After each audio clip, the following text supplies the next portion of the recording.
What's up, y'all? It's your boy Coop Static, and got a video for y'all today. This video will be for anybody playing Gridiron that is on controller or just get into Gridiron and don't have any idea of what controller settings that you want. So, with this video, I got y'all the best settings. Without further ado, let's get into the video. Alright, before we start the video, just know that I do stream on Twitch. I'll have the link in the description below. I also have my Discord. I'll have that linked in the description below. I don't have specific times at the moment, but within like a week or so, I'll have my times and everything set. But all that'll be in the description on my stream. And I also give updates on my Discord on when I'm going live and when I have any cancellations or anything, if anything comes up. So that's where y'all can get all this stuff. So yeah, let's get to it. First off, starting off, you want to set your settings for your controller. So you want to go to the options here on the main menu. So first, what you want to do, you want to go to the options here. All right, once you get to the options, then you can go with, settings. My stuff is set, so I'll default everything so we can start from scratch together. So quick tidbit, they added an update about 2 updates ago where it kind of messed with the dead zone for the controllers. So to fix that dead zone, you'll have a little drift where your character move on zone. What you want to do is for the gamepad horizontal camera dead zone, you want to put that to 0.1, and that will get rid of that. So if you're having that issue, that will definitely help you. Next, we want to go down for voice, push to talk. If you want to talk in game to the people that's on your team, you can press up on your D-pad. So that's by default, so you can just leave that as the best setting for that. Next, we'll go down to movement. Movement is already standard to the left analog, and you don't even want to move that, so you can leave that map where it is. So general, this is where we want to come, and this is what we're looking for. So before we get into these settings and change anything, we're going to scroll all the way down to the bottom. So here's a diagram showing their default settings. If you want to, you can look at these, everything. In this video, you'll see me reference Xbox controller because I play with a Xbox controller. Boy's an Xbox player. So what you want to do is look at these and see if you like anything that they have or anything like that. But me personally, I want to switch some of this up. You'll see what I change and everything like that. So I'm going to scroll back up so I can start telling you the settings that I have. All right, so we're in general. So the free look is already standard and mapped to L1, which is the left bumper on the Xbox controller. So I leave that there.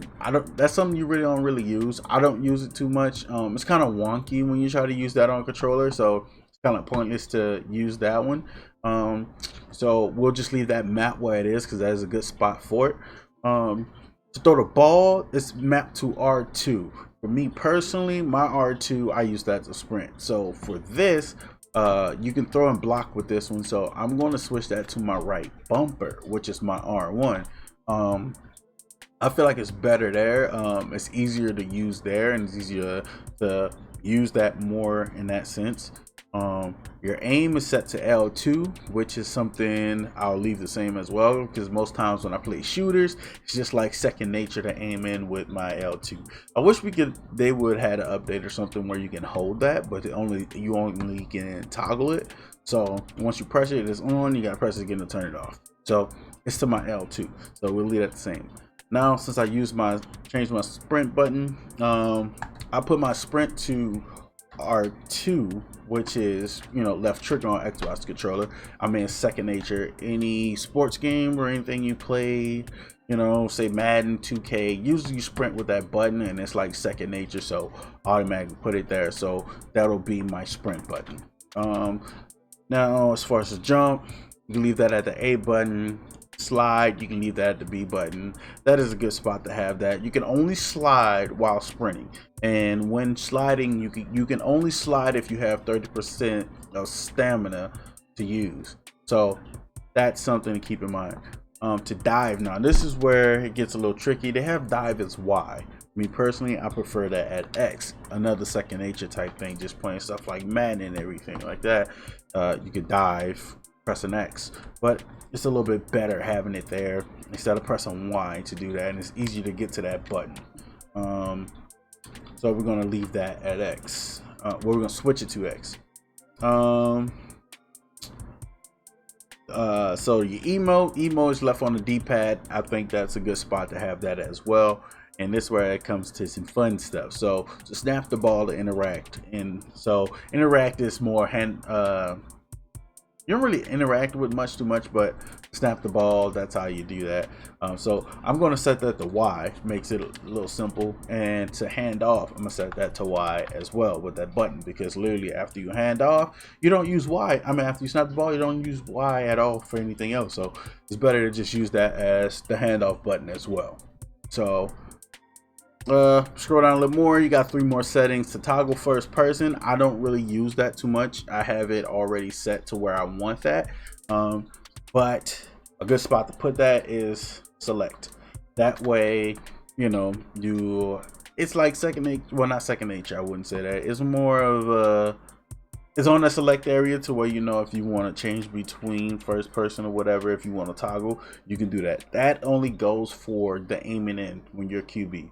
So when you do aim, by default, it usually have you aim and you only see the cursor of the aim.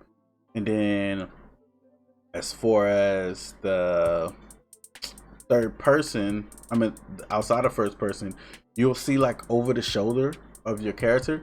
So I prefer to have the over the shoulder thing, and that's something you can change in the gameplay settings. You just enable it. And yeah, so I'll put that there. For free roam, that is a new feature added to the game. Personally, I prefer to put the free roam at the down on the D-pad. You can only use free roam right now in the game, as of now when I'm releasing this video, in customs right now, and that is for all the DBs. So when you're on defense, only the D line cannot use it. Everybody else is considered a DB, so everybody else can free roam.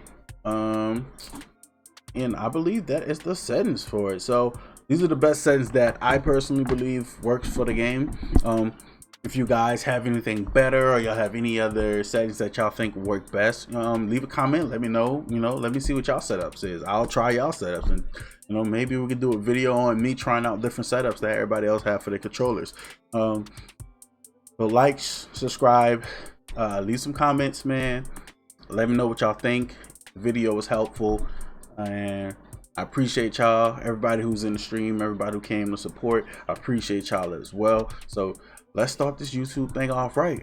We'll have more videos in the future, not just Gridiron content, but we will definitely have some Gridiron content. And your boy's on the stream team now, so let's get it. So I appreciate y'all. Y'all have a good night / morning, or whatever y'all is. Good day, all of that stuff. Your boy Coop Static is out.